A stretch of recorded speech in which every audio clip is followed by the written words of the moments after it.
How meditation works on stress and anxiety. Meditation lowers the level of cortisol and adrenaline, the substances we secrete in dangerous situations. In natural conditions, this secretion is brief, only serving to give us a super energy and a hyper attention, useful to face the dangerous situation.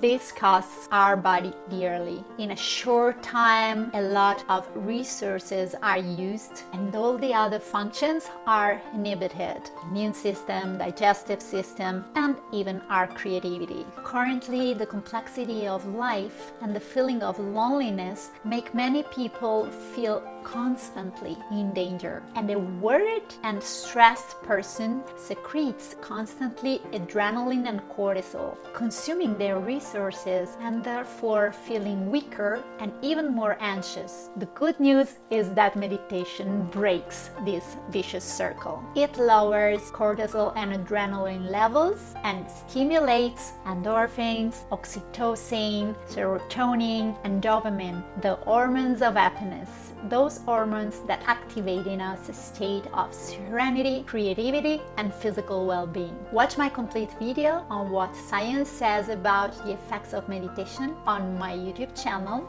Tucano Noni.